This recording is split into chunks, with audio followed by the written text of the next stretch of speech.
Hello student, कैसे हैं आप लोग। उम्मीद करता हूँ कि आप लोग सब ठीक होंगे।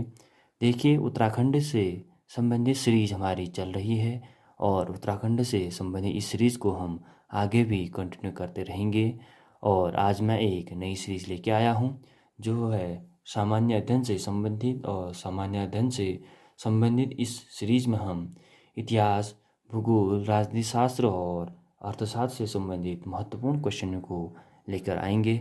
और इन क्वेश्चनों को आप सभी लोगों के सम्मुख डिस्कस करेंगे और आशा करूँगा कि ज़रूर आपको समझ में आएगा।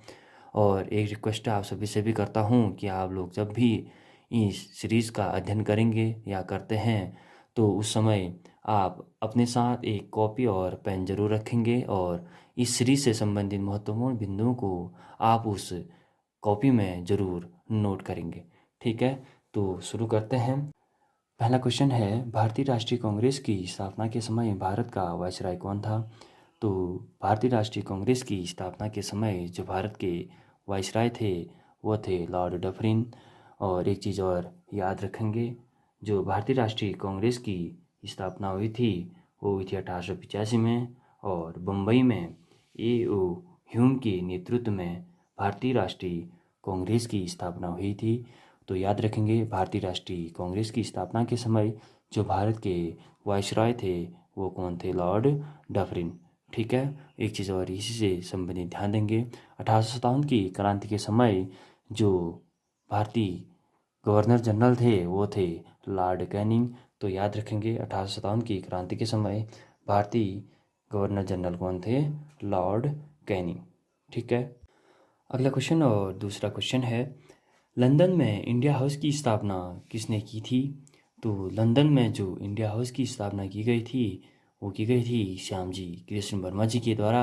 और यह स्थापना कब की गई थी, 1905 में। ठीक है, डेट भी याद रखेंगे और श्यामजी कृष्ण वर्मा जी को भी याद रखेंगे। इंडिया हाउस की स्थापना कहाँ पर हुई थी ये भी याद रखेंगे। तो कहाँ पर हुई थी, लंदन में। और किसके द्वारा की गई थी, श्यामजी कृष्ण वर्मा जी के द्वारा। और कब की गई थी, 1905 में। ठीक है, एक चीज़ और याद रखेंगे, India home rule society.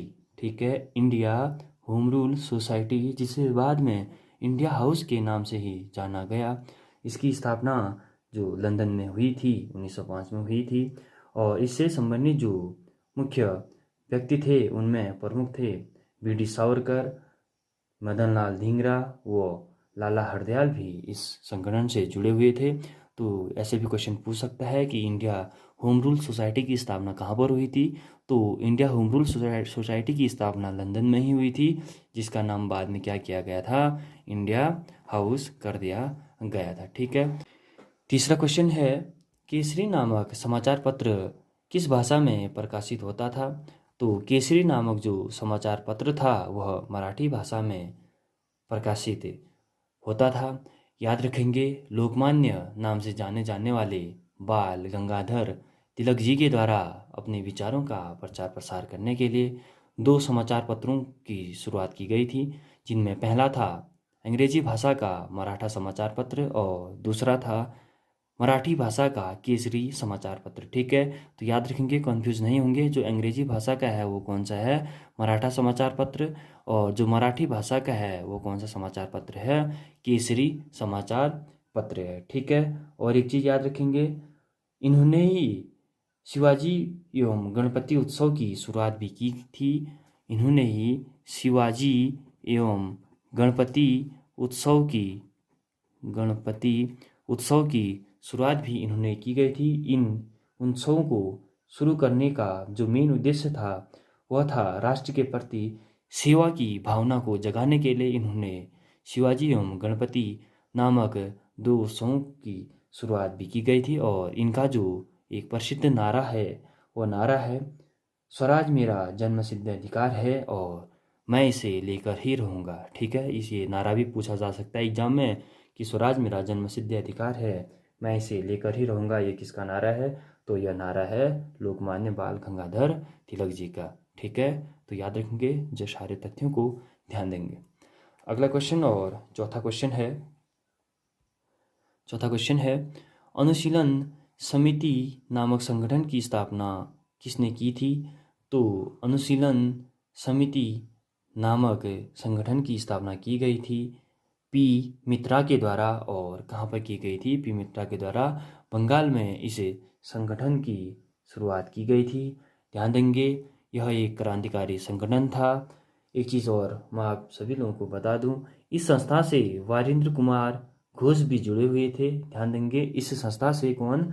Varendra Kumar Ghosh भी जुड़े हुए थे। और जिन्होंने एक समाचार पत्र निकाला था वो था भवानी मंदिर। ठीक है, एक भवानी मंदिर नामक इन्होंने समाचार पत्र कहेंगे या पत्र कहेंगे, वह निकाला था किसने? वारेंद्र कुमार घोष ने, जो क्रांतिकारी गतिविधियों से संबंधित था। तो याद रखेंगे वारेंद्र कुमार घोष भी किससे संबंधित थे? अनुशीलन समिति। और अनुशीलन समिति की स्थापना किसने की थी? पी मित्रा ने। और कहाँ पर की थी? बंगाल में इसकी स्थापना की थी। अगला क्वेश्चन और पांचवा क्वेश्चन है हमारा, विश्व मलेरिया दिवस कब मनाया जाता है? तो विश्व मलेरिया दिवस मनाया जाता है प्रतिवर्ष 25 अप्रैल को यह मलेरिया दिवस मनाया जाता है। याद रखेंगे सर्वप्रथम मलेरिया दिवस 2008 में मनाया गया था। इस मलेरिया दिवस को मनाने से संबंधित मैं कुछ तथ्य आप सभी को बता दूं।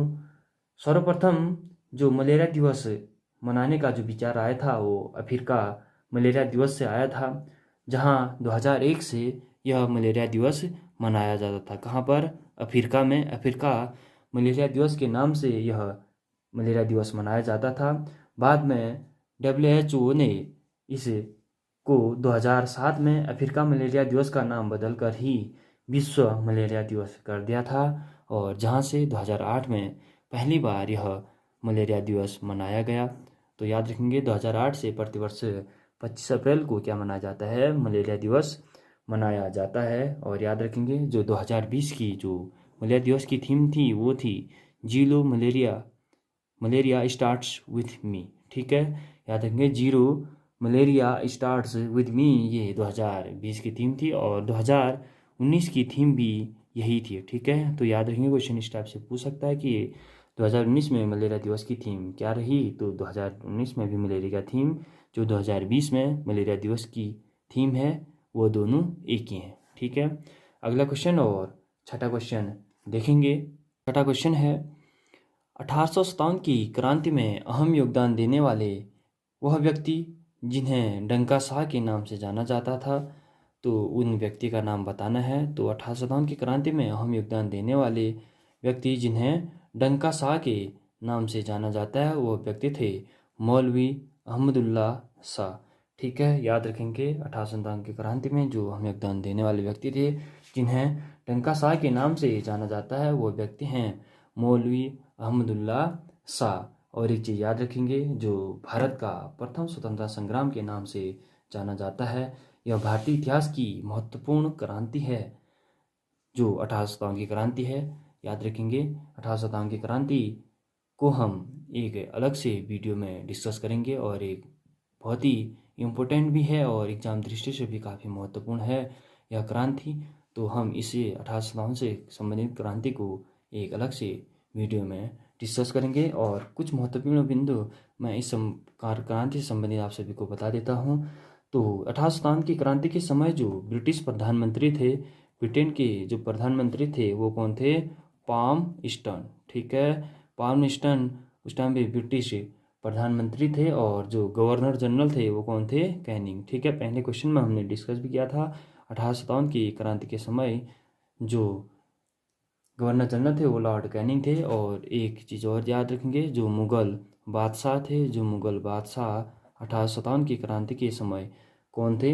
बहादुर शाह द्वितीय या बहादुर शाह द्वितीय या इनको ही बहादुर शाह जफर के नाम से भी जाना जाता है। ये 1857 की क्रांति के समय क्या थे? मुग़ल बादशाह है। ठीक है, अगला क्वेश्चन और सातवां क्वेश्चन है, भारत में उत्पादित की जाने वाली अरेबिका किस्म की कॉफ़ी को कहाँ से लाया गया था? तो भारत में उत्पादित की जाने वाली अरेबिका किस्म की कॉफ़ी को यमन से लाया गया था। याद रखेंगे भारतीय कॉफ़ी में सर्वोत्तम गुणवत्ता की दृष्टि से प्रथम स्थान यह अरेबिका कॉफ़ी रखती है। और दुनिया भर में इसकी मांग काफ़ी है।